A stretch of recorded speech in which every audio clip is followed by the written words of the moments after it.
Okay, how many of you guys know anything at all about fuel trim? If it's negative, I mean, if it's negative, it's burning rich or something like that. That sounds pretty accurate. Fuel trim is a response to what the engine controller is picking up at the oxygen sensor. Basically what it is. Now another thing you need to understand is what open loop fuel control as well as closed loop fuel control. So if you've got a closed loop system, you've got a system that's able to see how it's doing and make adjustments. The air conditioner over here is a perfect example of a closed loop system. It's measuring the temperature, and it can turn on the air conditioning unit to alter the temperature so that it's satisfied. So my wristwatch is an open loop system. This is not one of those watches that talks to the atomic clock. This is just a plain old Timex Expedition. And so what it does is, see that thing right here picked up some temperature changes and it's trying to fix the temperature in the room. That's a closed loop system. This is an open loop system. I look at it and it ain't gonna set itself. All it's gonna do is just gonna, if it gets off, it don't even know it. It just knows that it's running. Well, on your fuel injection system, back when they first started doing them, there was not really any closed loop system on that as far as the air fuel mixture went. Well, you're wanting, technically the stoichiometric clean burn mix is 14.7 to 1. One of these days I'm going to break out my exhaust gas analyzer and show you what all that means. But the point of the matter is, that's the perfect mix, 14.7 to 1 by weight. And you're basically measuring the fuel, the weight of the fuel and the weight of the air. If you went by volume, you're burning 9,000 gallons of air for each gallon of fuel. You're also making a gallon of water for every gallon of fuel you burn. All right, so fuel trim factors it affected. You might even notice it got a little scan tool thing going on here. Short fuel trim, bank 1, 25%. That means it has added fuel because the oxygen sensor had gone lean. What you want to do when you're looking at one that comes in with a problem that nobody's been working on is you're going to look at your long fuel trims. Because what the long fuel trim does is it corrects based on what it sees the short fuel trim doing. Like for example, let's say that that this big vacuum leak that was on the Expedition, and sucking that air in there, the oxygen sensor, after everything is burned, see the engine controller starts out putting what it knows is close to the right amount in there. Oxygen sensor is telling it's reading oxygen. It don't smell gas, it smells oxygen. So it's going up there saying, hey, I'm running lean down here. And the engine controller says, well, let's see if we can fix that. And it starts to put a little more fuel in there. It's like turning a knob.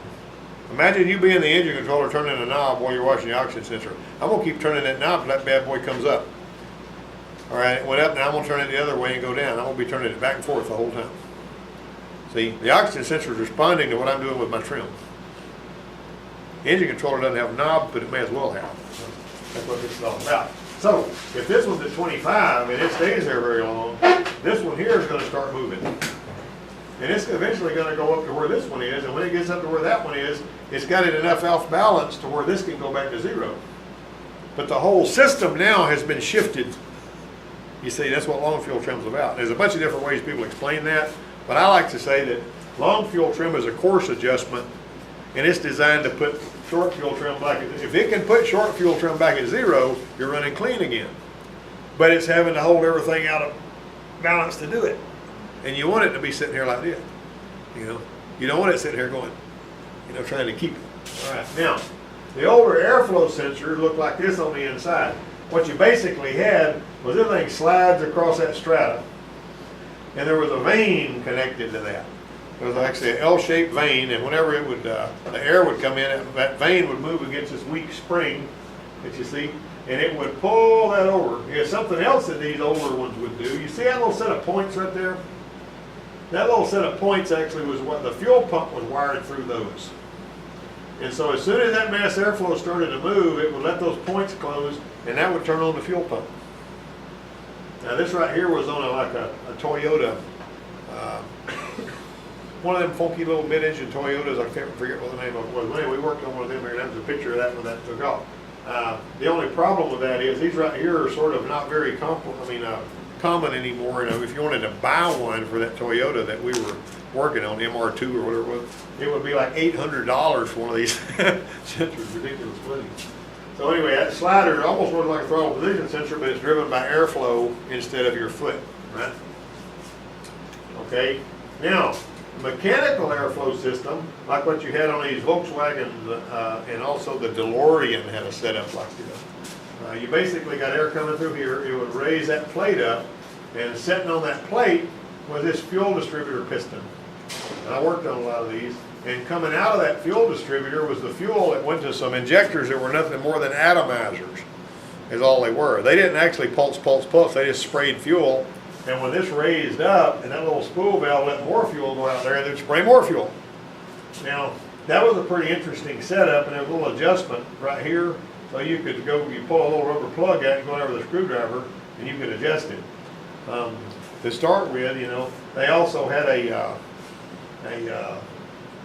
auxiliary air regulator on them, and this one here had a control pressure regulator that would operate to reduce the amount of pressure right here so they could come up higher when the engine was cold. So you needed cold and rich for that. And VW, DeLorean, along with some other platforms using that system there, and that's what the fuel distributor looked like. Now, if you ever took one of these things apart, you'd never get it back together right, so don't even go there. That stuff was measured in microns, and I think everything was cut with lasers that had such tiny holes in it. There's your mechanical airflow system. Again, there, that's a literally that's a K-Jetronic system. Shows all these components, include a control pressure regulator, reduces hydraulic pressure, you know, on the top of it. There's your control pressure regulator up there. See, so pressure was fed, you know, from the pump. There was an accumulator here, and there's a filter. It comes up here and it goes through there, and this control pressure regulator would operate. These right here could go bad and make them run rich and all that kind of thing. So y'all will probably never have to work on one of those. Probably won't, unless you work on a DeLorean. If you work on a DeLorean, try to drive it under 88 miles an hour. You know why, right? Kids will travel back to He don't know why. Why should I keep my DeLorean under 88 miles an hour? the time travel. You never saw Back to the Future? When you drove at 88 miles an hour, you were going back in time, man, to wherever that thing was set at. That was pretty cool. But anyway, actually, the speedometer on a DeLorean only reads 80 miles an hour. Yeah. On a real DeLorean. I have a friend of mine that owns one. Anyway, the mass airflow on the day system has got priority. To measure the, if you haven't seen Back to the Future, you need to get it, man. That is a good movie. It's fun to watch. You know? To measure the incoming air, the PCM on a mass airflow system doesn't need to know anything about throttle position, exhaust gas recirculation flow, engine temperature, or barometric pressure. It can use other inputs to infer mass airflow if the mass airflow is disconnected. And on many systems, a shorted mass airflow sensor can cause a nose start. I've actually gone out there and found that. Tell you something else, a mass airflow sensor can make you feel like a transmission problem too. You need to be careful about that. A lot of mass airflow sensors have a cold wire that keeps track of ambient temperature and a hot wire that the sensor heats to maintain a constant temperature above the temperature of the cold wire, and the mass airflow signal is calculated based on how much current it takes to do this. So it actually changes that either into a frequency or a voltage that the engine controller can use to determine how much air is going in here. So mass airflow sensors need power. If something else is fed by the same fuse that causes the fuse to blow, you'll get a mass airflow code, but that doesn't mean you need to throw a mass airflow sensor at it. Just because you get a code for a mass airflow sensor doesn't mean the mass airflow sensor is bad. It could be something else. Imagine what would happen if I decided to set a bug on one of these vehicles out here, and I took the air cleaner out and I wrapped it in saran wrap totally, and I put it back in there. And you'd get mass airflow, you know, indications if you were looking at something, wouldn't you? All right. Check for good voltage at the mass airflow connector if you get a code for a dead mass airflow sensor. So basically, you see you got ignition voltage coming from that fuse. On these, this is a GM one.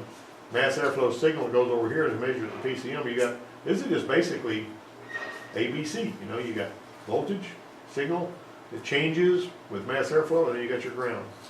Now, obviously, if you had a ground problem somewhere on this line right here, it would throw you mass airflow issues too, wouldn't it? All right, unmetered air leaks. What that means is any air that enters the engine without first passing through the mass airflow sensor. Have you ever seen a big old cracked hose like this, or that big ugly vacuum leak? Now this can be between the mass airflow sensor and the throttle body. And I have seen some of them, you know, when the engine would torque a little bit. I worked on some vehicles where the engine would torque and it would go, Well, the reason it was doing that is every time it torqued back, it would open up this hole like that in the hose. And it would lose, you know, fuel, and then it would release it, and it It was just hunt like that. And you go out there and you start pulling on a hose, you find a place where it's split open. Be something as simple as that. I actually saw a Ford probe one time that the mass airflow sensor wire was tight enough to where it would try to unplug the sensor every time. And it was doing that same thing. PCM figures fuel delivery based on mass airflow readings, and it'll cut back on the injector pulse, and that causes an out of balance fuel mix that's picked up as a lean condition by the O2 if you got a situation like this. See, it won't always hunt like that, but it will cause issues like that. All right, fuel trims. Get that transmission out of that Suburban. What are you waiting on? Sundown or payday? Hurry up.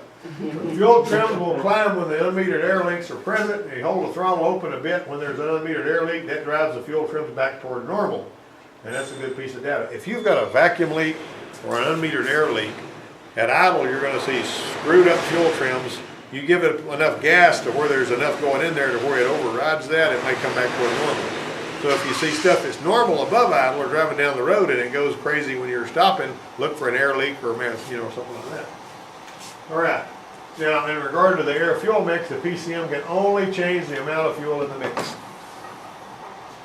It cannot do anything about the air unless it's a throttle body, electronic throttle body. The PCM controls the fuel delivered only when it's able to accurately measure the air entering the engine. So that's what it's looking at. Now, here's a question. Why do fuel trims go positive when the oil filler cap is removed with the engine running? Looking at my fuel trims on the scan tool screen, take the oil filler cap off, they start to go positive. How does the air get in? Through the oil filler cap. But what's pulling it in through the oil filler cap? You're giving good answers, but I want to know what the other side of the story is. What's working to pull air out of the crankcase all the time? What system? What ventilates the crankcase in a positive way?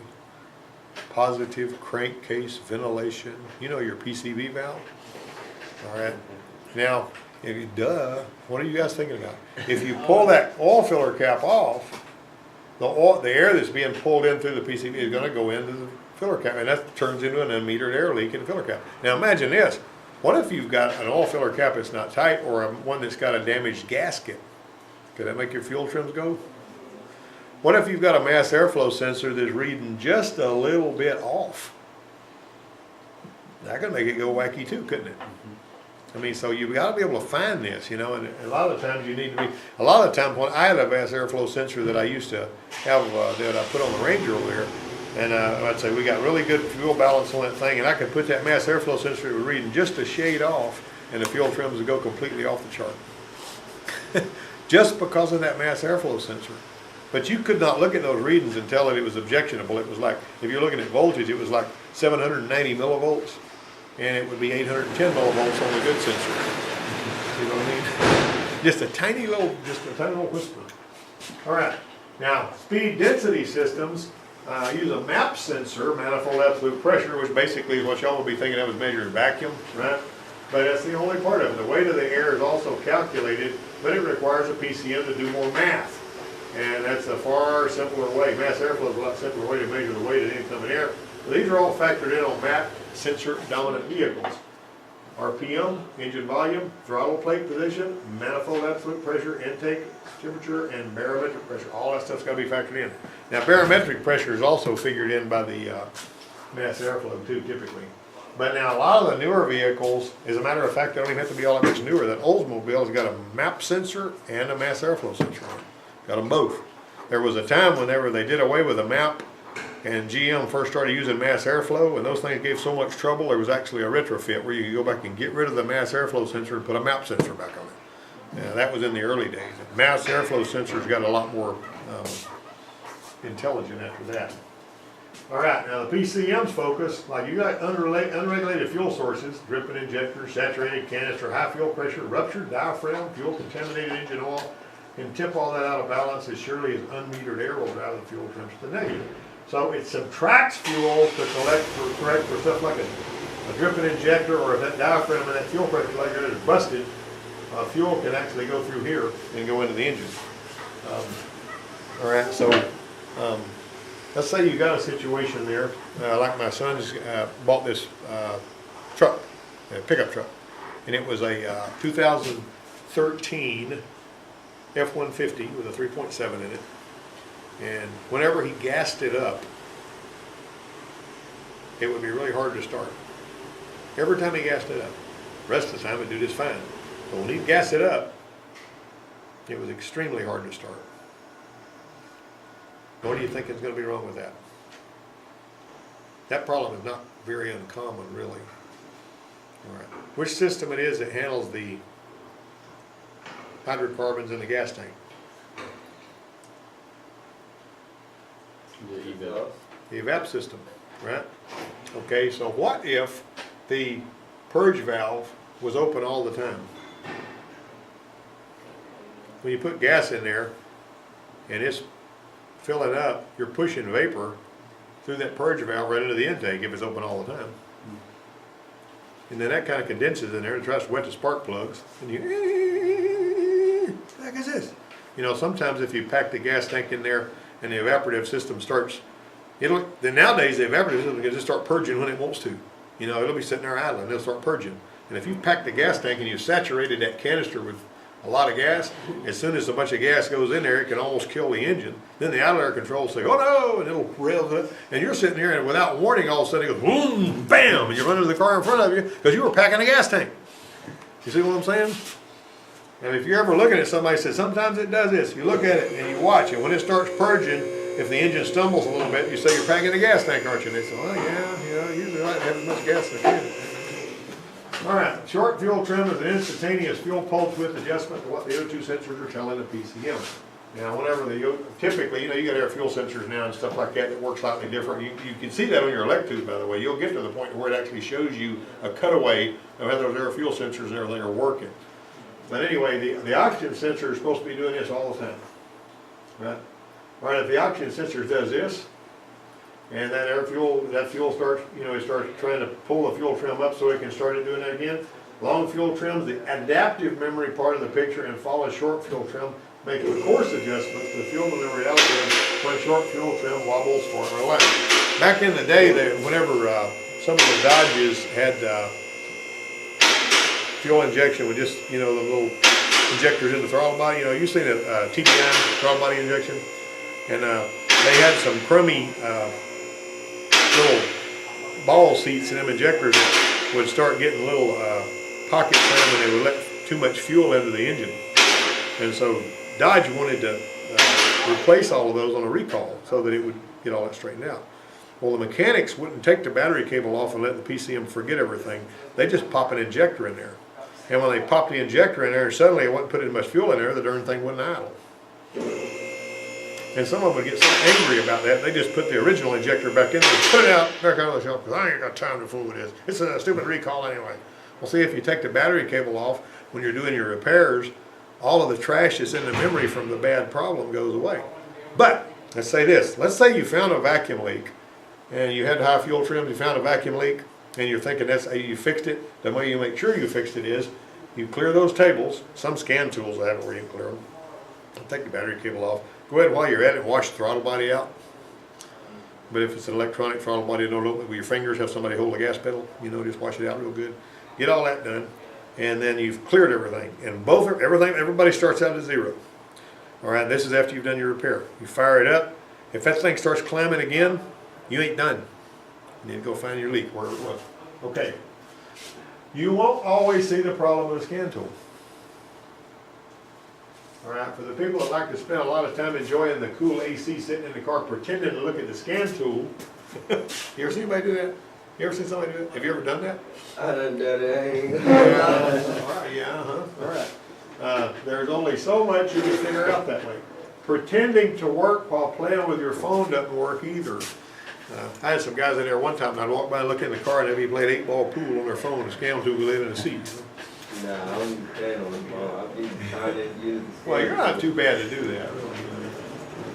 You're a pretty good hot shot. All right, how much can the mass airflow system know? If there's an exhaust restriction downstream of the cap, like an internally damaged muffler with a baffle blocking its outlet, so the engine can't breathe out, well, how can we find that with a scan tool?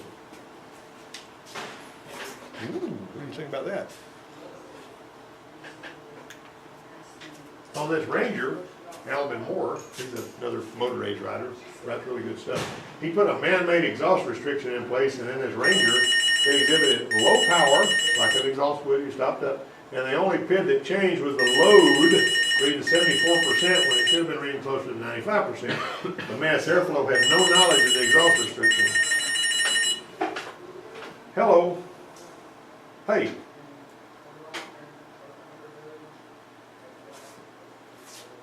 The one that says old is the one that's originally came off the truck, and we need one that looks just like that. I'm keeping the old one. I want the original one back, and I need one just like it, but the one that says new is the one that he sent that didn't fit. You got it? All right. All right, so anyway, you see what happened here?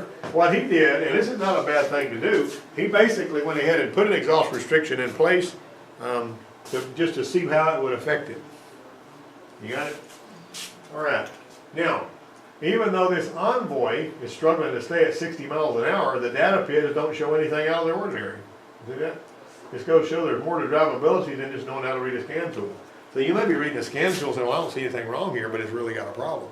One time I stuck a potato in the exhaust pipe of the Oldsmobile to make an exhaust restriction. Just figured I'd give that a shot, you know, because you hear about people doing that. And the guy that was working on it was parked in that stall over there with it back in facing that sort of the building. And he kept fooling with it, building pressure in the exhaust tube. When it blew that tater plug out there, it went all the way across there and hit that wall on the other side. And I said, I ain't gonna do that again. Somebody standing back there and took him out, man. But anyway, all right. So, see these little pins you're looking at right here. You see you're looking engine load, map, you know, when you're pulling into it really heavy. All right, and see there's some more PIDs I put up. There's long-term fuel trim, not too bad. Short-term fuel trim, you know, so look at that. Oxygen sensor, -1 millivolt, you know, see that. See, it's just really looking fairly at O2 sensor 2 is supposed to be lazy. By the way, your one in front of your catalytic converter is supposed to be a lot more active than the one behind it. Just be aware of that, you know. And so there, I just went ahead and put all these up there, open and closed loop. See, when it goes open loop, is what I started to say a while ago, it ignores the oxygen sensor in open loop. That's when the engine is really cold, and that's when you're at wide open throttle, and times like that. When you're wide open throttle, you don't need nobody jacking with your fuel mixture. You need to get around that semi going up that hill, or somebody comes over hill, you know what I'm saying? All right, and there's some more little things, see there. He's actually doing this, there's your airflow, grams per second. It looked pretty good too. Vehicle speed was kind of going up, but it was struggling. You know, he's holding 60 miles an hour. And the Ranger barely even noticed the plug exhaust. He did that on the Ranger too. And the scan tool PID didn't show that either. So see, what he was trying to do is he was trying to gather some information about what would this look like and how can I look at my scan tool data and tell if the exhaust is stopped up, which is a pretty good deal right there. I kind of put you know, several of his screen prints up here. Short fuel trim 1%, long fuel trim 1%. You're not seeing fuel trim reading is different there. And he had plugged the exhaust on the thing. Oh, oxygen sensor 1.1, you know, closed loop right there, but that's when he went into wide open throttle right there. Okay, and so anyway, you can see how those are looking. O2S1 mirrored O2S11.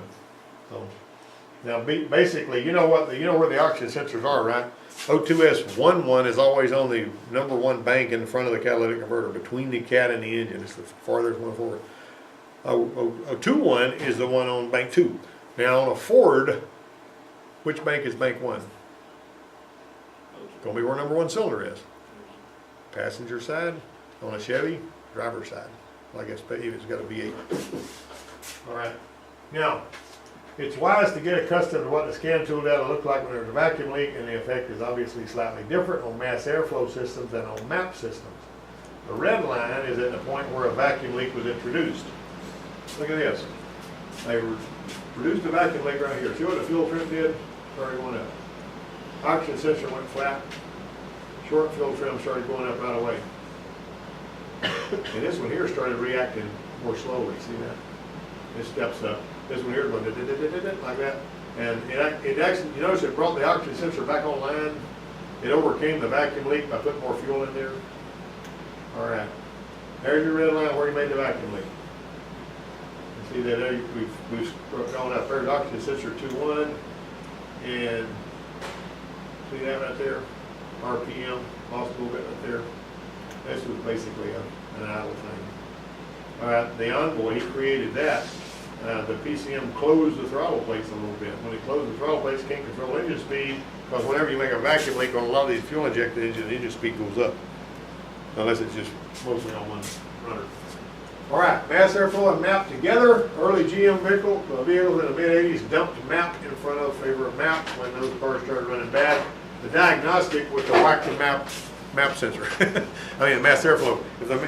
Well, they said even, the GM said if you whack it with your knuckles and if it ran bad for a second, you needed one to replace. Came out with this retrofit.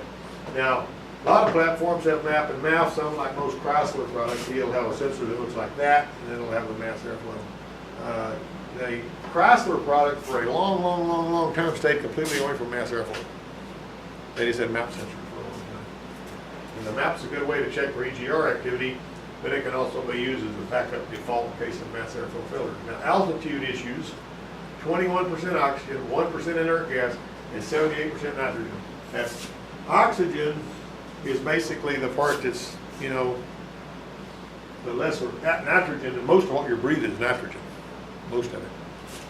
And then your inert gases are the, you know, like, and I always say this here, you got about 100,000 molecules of atmosphere and I wanted to know how much carbon dioxide, which is what they claim is causing us problems, and 100,000 molecules of oxygen, of atmosphere, there's only 35 molecules of carbon dioxide.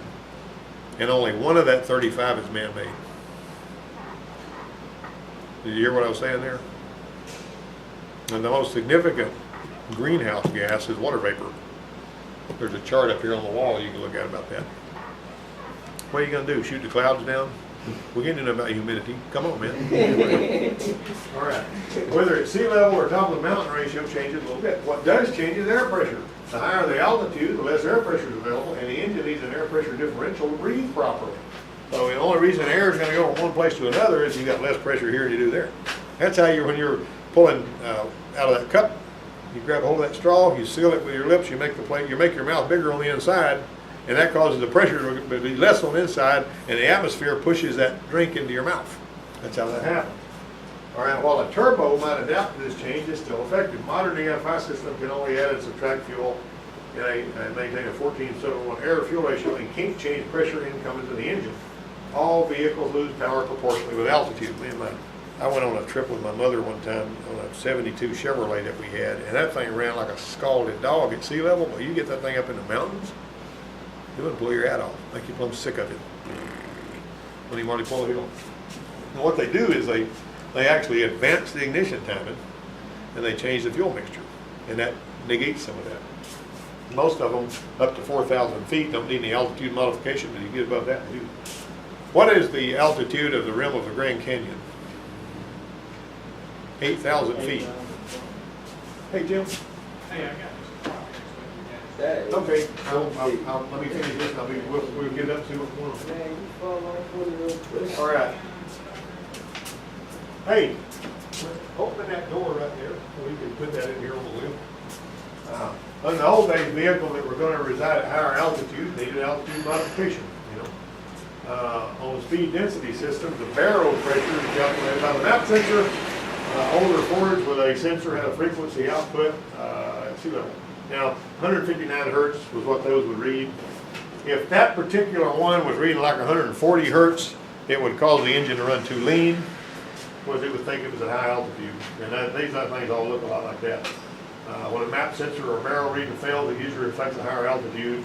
And which way will that drive the fuel trims? It basically, even if I'm going to really do that, drive them up.